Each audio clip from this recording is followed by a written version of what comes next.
Ya, kita masih berbicara tentang mengelola kesehatan pikiran. Tadi pagi juga hal ini disampaikan, tapi kali ini dalam perspektif yang berbeda, kelanjutan dari yang tadi pagi. Sama-sama kita buka Alkitab di dalam Mazmur pasal 139 ayat yang ke-23. Ini cuma satu ayat. Saya rindu kita baca semua. Firman Tuhan bilang iman bertumbuh dari pendengaran firman Kristus. Amin. Ya, sama-sama kita baca dengan hitungan mundur. 3, 2, 1. Selidikilah aku ya Allah dan kenalah hatiku. Ujilah aku dan kenalah pikiran-pikiranku. Ya, dari satu ayat ini ya kembali ke judul bagaimana mengelola kesehatan pikiran. Ini sesuatu yang sangat penting sebab dunia hari ini banyak mengalami permasalahan kejiwaan. Tadi pagi saya katakan bahwa dalam survei Populix, 1 dari 2 penduduk Indonesia itu bermasalah dalam kejiwaan. Dan juga dalam satu riset itu dikatakan bahwa rata-rata 60.000 ya, itu pikiran orang setiap hari. Itu riset, rata-rata 60.000. Kemudian 75% dari 60.000 tadi itu berpikir secara negatif. Dan 90% itu repetitif, artinya pengulangan. Jadi sebagian besar dominan yang menjadi pemikiran banyak orang dari riset ini itu berbicara tentang pikiran. Nah, kenapa? Sebab pikiran kita hari-hari atau setiap hari itu ada 60.000 kali berpikir, itu menurut riset. Di dalam pemikiran itu tentunya ada hal-hal yang negatif. Dan ternyata bahwa pikiran negatif itu seringkali muncul oleh karena keinginan. Nah, ini sangat penting Bapak Ibu Saudara. Tadi pagi saya bercerita juga bagaimana tentang ada seorang yang datang kepada kami untuk minta doakan, bukan jemaat. Nah, ketika dia mengalami satu sakit gatal-gatal dikira barangkali cuma alergi. Dan ternyata ketika diperiksa dokter karena tidak sembuh-sembuh, ternyata dia mengidap AIDS. Dan sangat drop karena penyakitnya tidak sembuh. Dan ternyata bahwa dalam pergaulannya sebelumnya, di samping dia melakukan free sex, tapi juga adalah seks sesama jenis. Dan ini menimbulkan penyakit yang sangat sulit terobati. Dan memang ya hal seperti ini memang juga sangat ironis karena gereja juga ya di Eropa itu sudah membolehkan perkawinan sesama jenis. Dan ini sangat bertentangan dengan Alkitab. Padahal yang seperti ini bisa sembuh kalau memang serius. Ya, karena dalam pengalaman pelayanan saya beberapa kali melayani, pernah di Palu sini waktu belum ke Tentena, itu sudah cukup lama, ada seorang anak muda. Waktu itu saya masih menyiar di Radio Proskuneo. Itu konseling dengan saya, ternyata dia menyukai sama jenis. Singkat cerita didoakan, kemudian ketika saya sudah ke Poso waktu itu sudah cukup lama 1-2 tahun tapi nomor saya tidak pernah ganti. Dia hubungi, dia bilang, Kak Rikson masih kenal saya? Iya, kenapa? Saya mau menikah minggu depan, doakan ya. Wah, saya kaget. Yang sama atau yang lain? Dia bilang yang berlainan tentunya. Oh, puji Tuhan, ternyata dia sudah sembuh. Dan kawin dengan yang hetero ya, berarti bukan yang sejenis. Nah, ini saya melihat bahwa kalau memang mau, penyakit seperti ini bisa disembuhkan. Nah, kenapa? Karena hal ini akan membawa orang kepada pikiran yang negatif. Tadi pagi saya katakan bahwa di daerah Poso itu banyak orang yang kerja, anak muda cari kerja di Morowali karena sangat menjanjikan. Ternyata ketika mendapatkan kerja dan gaji yang cukup mumpuni, itu tidak membuat mereka seharusnya bersukacita, bersyukur. Tapi yang terjadi karena di latar belakangi banyak keinginan, akhirnya ya mereka mengambil pinjaman yang rentenya itu sangat tinggi, sampai 15%, dipotong gaji kemudian tidak bisa dikembalikan, akhirnya pusing, gantung diri di tempat kos. Bahkan ada yang minum racun. Dan itu bukan cuma 1-2 kali, saya hitung-hitung hampir tiap tahun itu 2-3 kali ada. Ini sesuatu fenomena yang terjadi bahwa ternyata dalam anak-anak Tuhan sekalipun bahwa depresi, stres yang menimbulkan gangguan jiwa, bermasalah dalam pikiran, itu sudah fenomenal. Dan tadi saya katakan bahwa 1 dari 2 orang Indonesia itu mengidap hal ini. Dan saya tidak tahu di antara kita. Sebab kenapa hal ini tidak bisa dihindari. Tapi bagaimana kita menghadapi sesuai kebenaran firman Tuhan ini bisa dikelola. Bapak Ibu Saudara, ternyata ketika terjadi hal-hal yang berkaitan dengan kejiwaan, dengan masalah pikiran, itu timbul dari keinginan. Nah, untuk kita orang Indonesia itu keinginan itu ada tiga kata yang dipakai, keinginan, hawa nafsu, dengan hasrat. Padahal kalau dalam bahasa Alkitab ini berbeda pengertiannya, tetapi tujuannya hampir sama. Dan ternyata bahwa kalau kita membaca hukum 10, itu hukum yang ke-10 itu jangan mengingini. Itu para ahli teolog banyak berkata bahwa hukum 10 yang ke-10 jangan mengingini itu yang sangat kuat. Karena dia itu memperkuat ataupun juga membackup dari 1 sampai 9. Dan ini sangat menarik Bapak Ibu Saudara, kenapa? Kalau kita melihat di dalam Ulangan pasal yang ke-5 ayat yang ke-21, di situ sangat jelas ketika orang Israel akan masuk ke Kanaan setelah 40 tahun mengembara di padang belantara. Cukup lama. Padahal sebelumnya mereka sudah dibekali dengan dasatita, hukum 10. Kemudian Musa menegaskan kembali ketika mereka akan masuk, ditulis dalam kitab Ulangan yang berkata demikian bahwa jangan mengingini istri sesamamu dan jangan menghasratkan rumahnya atau ladangnya atau hambanya laki-laki atau dan seterusnya. Perhatikan, kalau kita melihat di Keluaran pasal yang ke-20 ayat 17, itu ada hal yang ditekankan kembali di Ulangan. Karena di sini jangan mengingini, itu dalam teks Ibrani saya pakai aksara Latin, lo takmot. Kata yang saya itu dari kmot itu sebenarnya cuma 3 huruf. Dari khet, mem, dalet. Jadi baca kmot. Itu artinya mengingini. Tapi perhatikan di Ulangan pasal 5 ayat 21 berbunyi jangan mengingini, itu sama dengan di atas mod kamat dipakai karena ada aksara di situ yang vokal hanya untuk memperlengkapi bunyi. Istri samamu ini yang ditekankan dan jangan menghasratkan rumahnya dan seterusnya. Dan kata menghasratkan itu diambil dari kata afa. 2 kata ini yang sering muncul, kamat dan afa, keinginan hasrat. Nah, kenapa ini perlu ditekankan kembali? Sebentar saya akan jelaskan bahwa ini asal muasalnya dari pelanggaran Adam dan Hawa ketika mereka makan dari buah dari pohon yang terlarang. Bapak Ibu Saudara, ini berbicara keinginan. Sebab kenapa? Sebab Adam jatuh dalam dosa bersama Hawa itu karena keinginan hasrat atau nafsu kepada sesuatu. Nah, sehingga ketika muncul hukum 10, itu menekankan kembali bahwa kamat itu adalah hasrat yang datang, yang arahnya ke arah yang negatif. Dan tentunya ini sangat mengganggu pikiran dan bisa melukai pikiran orang-orang, bahkan juga bisa membawa kepada depresi karena keinginan. Kita merasa atau menganggap bahwa keinginan itu hal yang biasa. Siapa sih orang yang tidak punya keinginan, itu tidak normal. Tetapi keinginan yang tidak terkontrol, hasrat yang tidak terkontrol, nafsu yang tidak terkontrol akan membawa orang ke dalam kesehatan, pikirannya terganggu, bahkan sampai jiwa. Tadi pagi saya menjelaskan bahwa istilah sekarang narsis. Ya. Narsis itu orang yang selalu terfokus kepada dirinya. Orang yang selalu merasa dirinya harus diistimewakan, harus didahului. Padahal Alkitab berkata bahwa hendaklah kamu dalam hidupmu bersama menaruh pikiran perasaan terdapat juga dalam hidup Yesus Kristus dan mementingkan kepentingan orang lain. Dan kenapa? Karena kamat atau keinginan ini bisa berbuah sesuatu yang ke arah negatif, bahkan bisa menjatuhkan orang. Nah, sehingga ini sangat perlu saya jelaskan, sehingga standarnya Tuhan Yesus itu tinggi ketika berbicara tentang kesehatan pikiran. Oleh karena itu ketika hukum 10 berkata jangan bersinah. Tapi Yesus perhatikan di Matius 5:27 berkata jangan bersinah, tetapi aku berkata setiap orang memandang perempuan serta menginginkannya itu kamat. Itu afa juga. Bahwa dia sudah dianggap bersinah. Berarti bahwa rupa-rupa dosa bahkan juga yang bermasalah dalam kejiwaan itu bermula dari keinginan atau hasrat atau juga hawa nafsu. Nah, ini semakin menarik Bapak Ibu Saudara. Nah, sehingga saya perlu jelaskan bahwa bagaimana untuk kita bisa mengelola kesehatan pikiran kita sebagai orang percaya.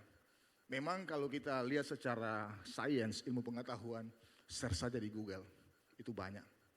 Tetapi dalam perspektif firman Allah, perlu kita jelaskan dan punya kaitan dan juga akar yang sangat luar biasa untuk membawa kita kepada level kesehatan pikiran yang sesuai dengan firman Tuhan. Dan itu sangat memberkati kita.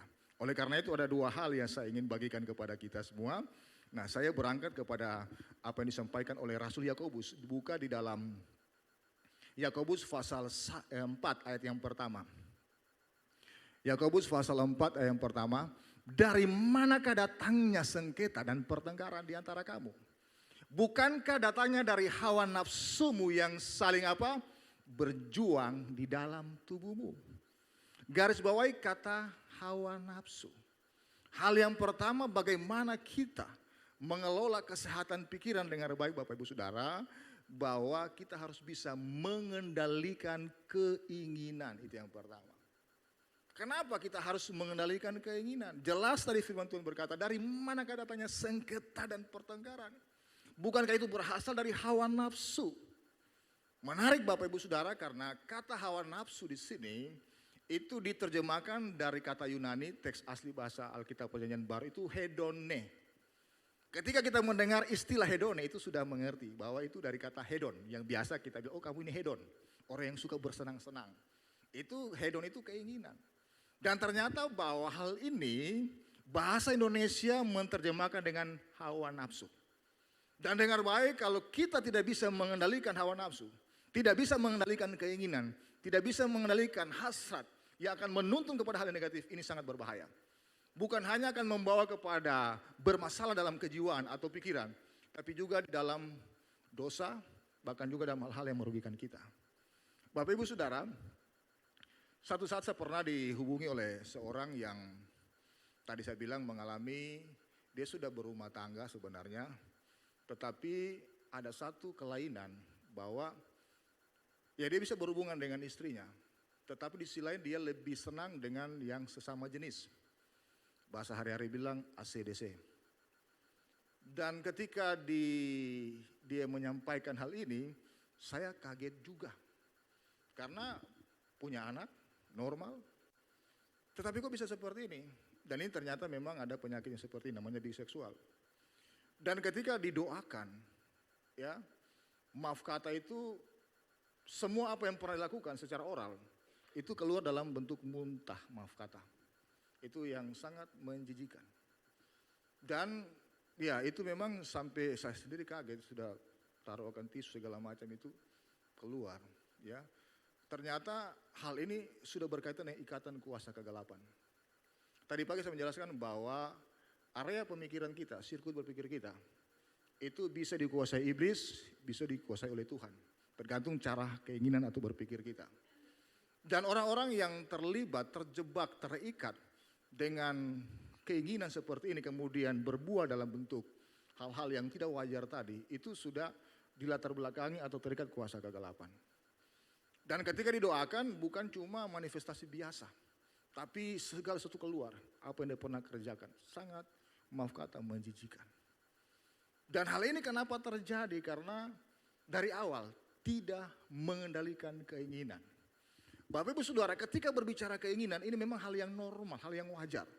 Tetapi kalau kita mau menelusuri lebih detail dari mana permasalahannya, itu sejak manusia jatuh ke dalam dosa. Nah kalau kita melihat di dalam Kejadian pasal 3 ayat yang ke-6. Ya. Nah ini kenapa ini sebenarnya dikutip oleh Rasul Paulus. Yakobus, ketika Yakobus bilang, dari manakah datangnya sengketa pertengkaran? Itu dari hawa nafsu. Itu kata hedone. Ternyata bahwa kata hedone itu ketika kita melihat dalam Alkitab, Haberit, itu Alkitab bahasa Ibrani, Perjanjian Baru. Ternyata kata hedone itu diterjemahkan dari kata ta'afa, yang tadi saya bilang keinginan. Nah kata ta'afa ini yang tadi saya katakan berasal dari yang tadi Ulangan pasal yang ke-5, dan sumbernya asalnya itu dari Kejadian 3 pasal yang ke-6. Nah di situ kalau kita membaca, Bapak Ibu Saudara bisa ditampilkan multimedia, Kejadian 3 pasal yang ke-6. Ya. Perempuan itu melihat bahwa buah pohon itu baik untuk dimakan dan sedap kelihatannya. Lagi pula pohon itu menarik hati karena memberi pengertian. Lalu ia mengambil dari buahnya dan dimakannya dan diberikannya juga kepada suaminya yang bersama-sama dengan dia dan suaminya pun memakannya. Kalau kita membaca secara bahasa Indonesia itu kurang jelas atau terjemahan biasa, bisa tampilkan di multimedia. Karena ada dua kata yang muncul tadi ketika Musa menjelaskan kepada orang Israel, jangan mengini dan jangan menghasratkan. Itu asal mulanya dari sini. Ini kita agak tekstual sedikit ya untuk belajar Alkitab. Nah, perhatikan di sini. Perempuan itu melihat bahwa pohon itu baik untuk dimakan dan kemudian sedap kelihatan. Kata sedap sini kata ta'afa, afa tadi yang diingatkan oleh Musa. Lagi pula pohon itu menarik hati Kamat. Jadi kata ta'afa dan kamat itu sebenarnya berbicara keinginan hasrat. Dan ini sudah muncul dari kejatuhan manusia pertama dalam dosa. Dan dengar baik bahwa ketika kita sudah menerima Kristus sebagai Tuhan dan Juru Selamat, kamat dan ta'afa, hasrat dan keinginan itu tidak serta-merta hilang. Bahkan itu akan terus ada. Sebab kenapa? Dalam kehidupan orang percaya ada namanya kodrat dosa, sinful nature. Ini ada. Kalau kita membaca dalam Roma pasal 7 ayat 18 sampai 20, Paulus bilang begini. Bukan apa yang aku kehendaki aku perbuat. Tetapi apa yang aku perbuat itu yang bukan ku kehendaki, yang jahat. Artinya ada satu keinginan di dalam hati yang susah untuk dilepaskan oleh karena kenapa? Itu sudah ada kodrati dalam kehidupan seorang Rasul Paulus ketika dia berkata demikian. Nah, sehingga dosa awal dimulai dari keinginan dan hasrat yang tidak terkendali, dan ketika sampai sudah lahir baru pun kodrat dosa yang tidak berkendali ini masih ada. Nah, di sini persoalannya Bapak Ibu Saudara. Kenapa orang mengalami sakit ataupun juga bermasalah dalam pikiran? Karena tidak bisa mengendalikan keinginan. Keinginan itu normal, natural, tetapi kalau kita tidak bisa mengendalikan, itu akan membawa orang kepada hal yang bisa bermasalah dalam pikiran, bahkan juga berbuat dalam dosa. Dan ini yang banyak terjadi hari-hari ini. Dan perlu saya jelaskan bahwa ketika berbicara tentang keinginan, semua orang ya ingin untuk dihormati. Tetapi ketika ingin dihormati, tetapi sudah dominan dari keinginan, itu bisa akan membawa orang kepada sakit dalam pikirannya. Sehingga ada istilah post power syndrome. Orang yang sudah punya kekuasaan begitu lama ketika dia jadi orang biasa, dia akan mengalami post power syndrome. Ada sindromnya di situ. Nah, kenapa? Karena ini akan bergantung kepada atau mengganggu pikirannya. Nah, banyak hal juga yang terjadi Bapak Ibu Saudara. Orang suka diakui, kemudian juga memperoleh kuasa, kesenangan, saling menjegal. Kalau dalam politik ini sudah pemenangan yang setiap hari kita lihat. Bagaimana oleh karena keinginan untuk berkuasa itu bisa menghalalkan berbagai macam cara. Dan tanpa kita sadari juga begitu banyak orang-orang Kristen yang terjebak dalam keinginan, dalam hasrat yang bisa merugikan diri sendiri, juga bisa merugikan orang lain. Nah, kenapa? Karena hal seperti ini. Padahal hal ini dilatar belakangi oleh ta'afa tadi dan kamat, ya, hasrat dan keinginan. Dan kalau kita tidak hati-hati akan terjebak dalam perbuatan daging. Oleh karena itu kalau kita membaca Galatia pasal 5 ayat yang ke-16 sampai 20, bahwa dikatakan keinginan daging berlawanan dengan keinginan roh. Ya, jadi kalau orang punya keinginan daging, tidak mungkin dia punya keinginan roh. Nah, sehingga keinginan daging itu harus dimatikan. Nah, coba yang seterusnya ayat 17, Galatia 5 ayat yang ke-17. Sebab keinginan daging berlawanan dengan keinginan roh, dan keinginan roh berlawanan dengan keinginan daging. Karena keduanya bertentangan sehingga kamu setiap kali tidak melakukan apa yang kamu kehendaki. Itu tadi kodrat dosa. Dan orang yang tidak bisa mengendalikan keinginannya, dia pasti akan mengalami gangguan pikiran. Dan di dalam komunitas dia pasti sumber masalah. Kenapa? Karena bisa membuat orang bentrok, karena tidak bisa diatur, karena susah dikendalikan, dan juga menjadi sumber masalah. Itu banyak terjadi, dalam rumah tangga pun juga demikian. Seringkali banyak orang tua datang kepada kami hamba Tuhan, Pak Gembala, Pak Pendeta, doakan. Anak saya ini sudah setengah mati diatur. Sudah 2 bulan tidak pulang-pulang. Baku bawa dengan laki-laki ke sana kemari. Nah, mendoakan gampang. Tetapi akar permasalahannya bagaimana? Sejak dia masih kecil tidak ditanamkan tentang keinginan untuk dekat dengan Tuhan, dikasih biar. Kalau mau ke sekolah minggu, aduh biar Jo jangan kasih bangun. Capek dia, mengantuk dia, biar Jo. Nanti minggu depan lagi. Minggu depannya lagi tidak dibawa. Tetapi kalau keinginan yang lain, mau tampil misalnya untuk menyanyi atau lomba-lomba, oh dibeliakan baju yang mahal. Akhirnya membawa kepada keinginan harga diri lagi.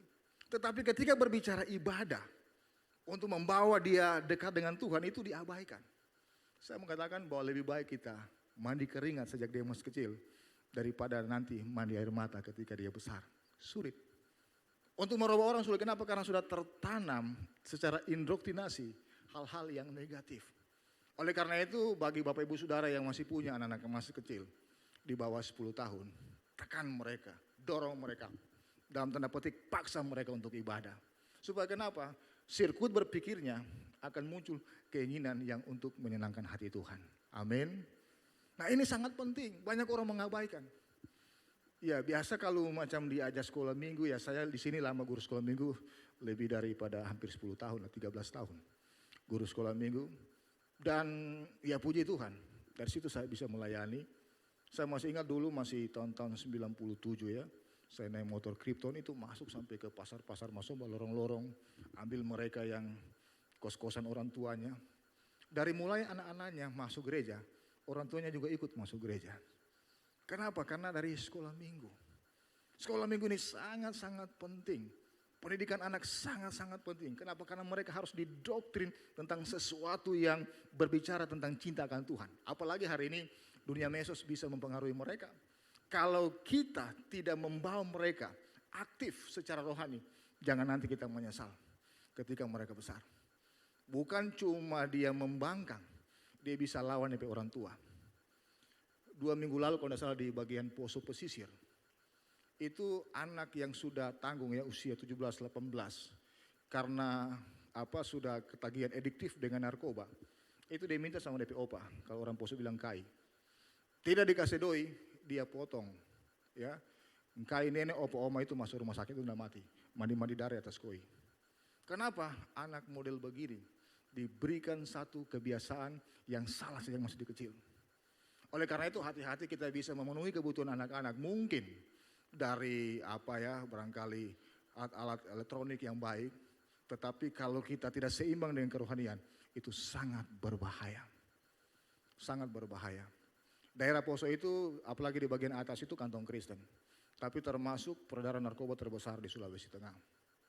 Dan ini hal yang dianggap ringan.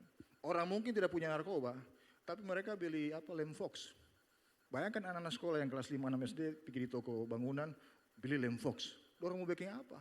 Pergi hidup-hidup di pinggir danau. Itu anak-anak masih usia 10-11 tahun. Nah daerah kantong Kristen, apakah ini tidak miris? Kenapa? Karena harus ditanamkan sejak dini ketika berbicara tentang keinginan. Dan ini yang saya sampaikan kepada kita mungkin orang tua yang punya anak-anak masih muda. Supaya kenapa kita bisa mengendalikan keinginan. Dan juga kita sebagai orang tua juga tadi pagi saya jelaskan harus menjadi role model. Memiliki pikiran perasaan Kristus Bapak Ibu Saudara. Nah ini sesuatu hal yang perlu kenapa? Karena berbicara tentang keinginan dan hasrat. Itu memang sudah dari dosa awal sudah ada. Dan sejak kita bertobat sekalipun, hasrat dan keinginan sebagai koda dosa itu masih ada. Dan persoalannya kita harus mengedepankan keinginan roh. Kalau keinginan roh itu kuat, maka kita akan mampu untuk mengalahkan keinginan daging. Nah persoalannya bagaimana keseimbangan kita. Ada orang ya mungkin dia rajin ibadah, dianggap sudah cukup.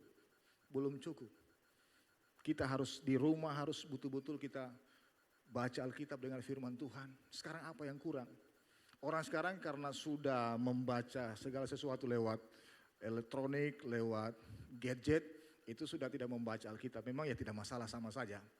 Tetapi saya pernah dengar bahwa lembaga Alkitab Indonesia akan ditutup karena Alkitab sudah jarang dicetak. Orang sudah jarang baca Alkitab. Ya saya biasa dorong jemaat itu kalau 1 tahun bisa baca Alkitab itu ada hadiahnya kalau Desember. Anak-anak sekolah minggu cuma 1-2, padahal banyak anak sekolah minggu. Kenapa? Saya biasa kontrol di WA Group, kasih renungan, berapa yang baca. Saya lihat yang like cuma 1, 2, 3. Sulit. Padahal hari ini apa yang kurang? Mau dengar pun juga bisa. Saya biasa kalau mau tidur itu kan ada yang bisa didengar itu diputar sampai tak tidur betul. Itu ayat-ayat Alkitab ada. Itu gampang diakses. Apalagi yang kurang. Nah tinggal keinginan kita. Maka jangan heran kalau kita tidak punya kerinduan akan firman Tuhan, nanti dunia akan mengisi pikiran kita. Anak-anak kita pun juga demikian. Maka hal ini sangat-sangat penting Bapak Ibu Saudara. Kenapa? Karena apa yang didengar, apa yang divisualisasikan oleh dunia ini itu sangat mempengaruhi pikiran mereka. Dan kalau kita, gereja juga tidak perhatikan, ini sangat berbahaya. Dan oleh karena itu di sini apa yang tidak ada, setiap hari ada kegiatan. Mau youth, di apa yang anak muda sekolah minggu banyak kegiatan. Di Komsel Fokus ada. Cuma bagaimana niat. Kalau kita cuma datang 1 minggu 1 kali ibadah itu tidak cukup. Sama dengan kita orang makan, coba 1 minggu 1 kali makan saja, mukanya enggak. Tidak bisa, setiap hari juga.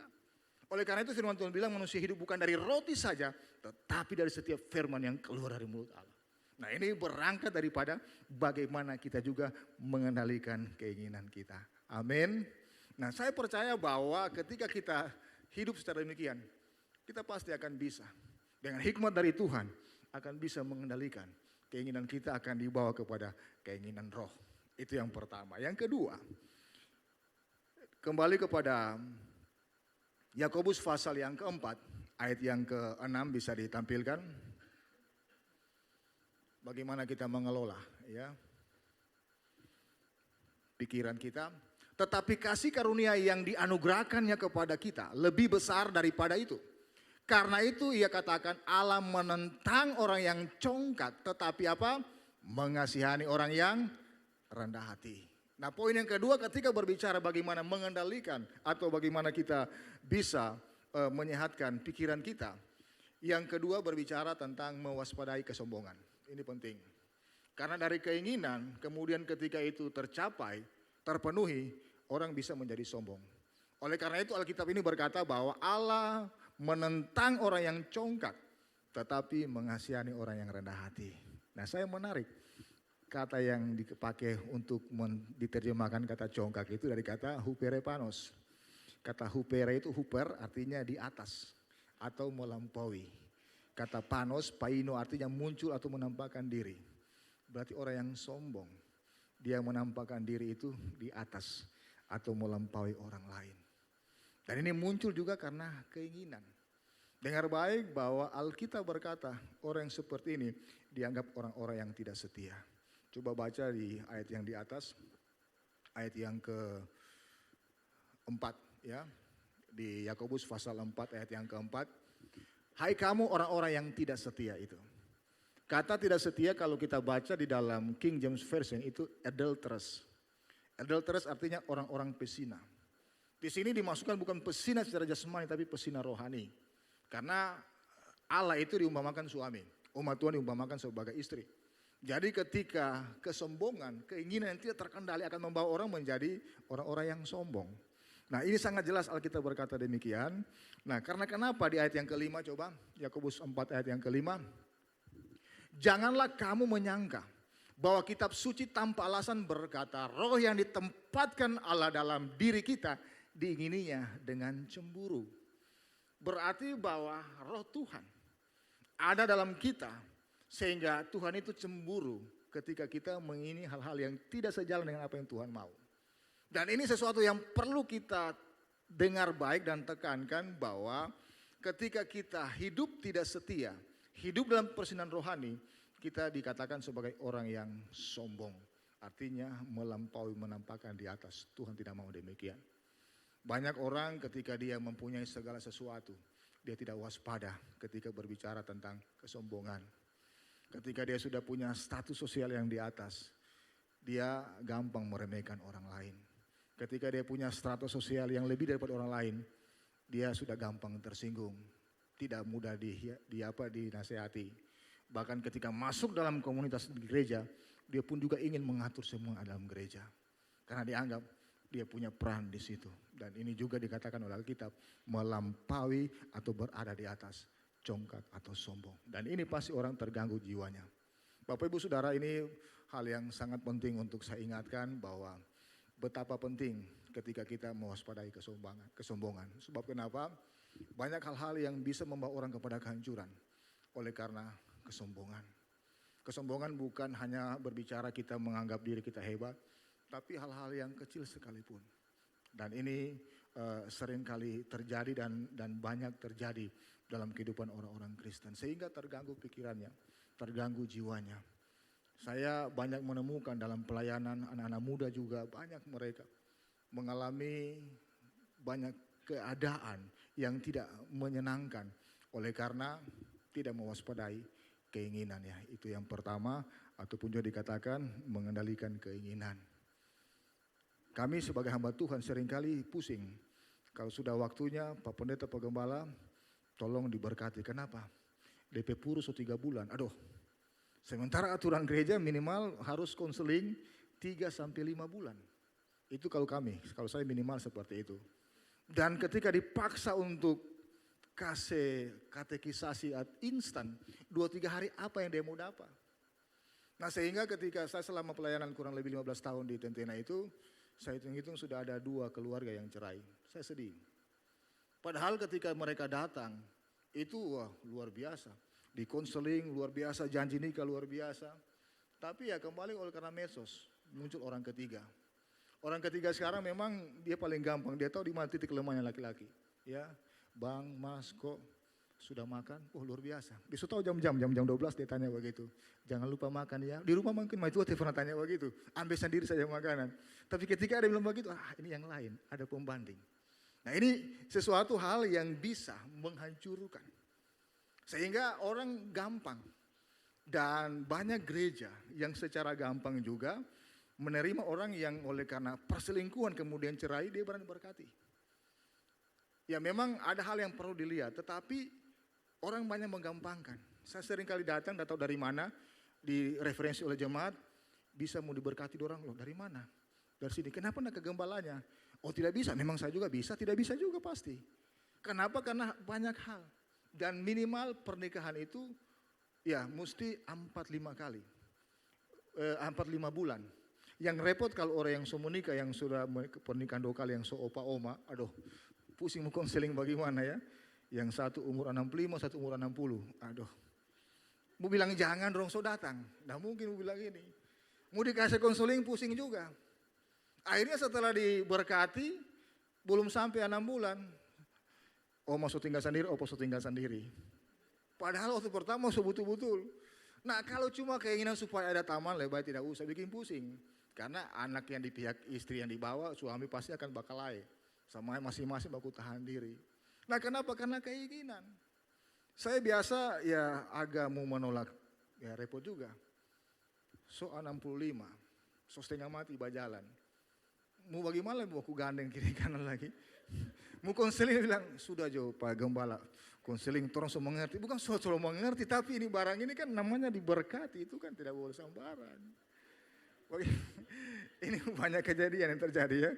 Yang mungkin kalau di kota jarang, kalau di daerah-daerah itu banyak. Cuma aku dapat di sawah di Kobong, sudah cinlo kan. Ya mudah-mudah gak tahu, ini kenyataan ya. Setelah 3 bulan saya tanya, saya di satu jemaat di cabang kami, so mana oma? So pulang ulang pada di kampung, kenapa udah sama-sama? Aduh cuma baku marah sedikit atau apa tersinggung. Padahal waktu dikasih konseling, oh luar biasa, iya. Tapi memang beda yang masih baru dengan yang seoma-oma.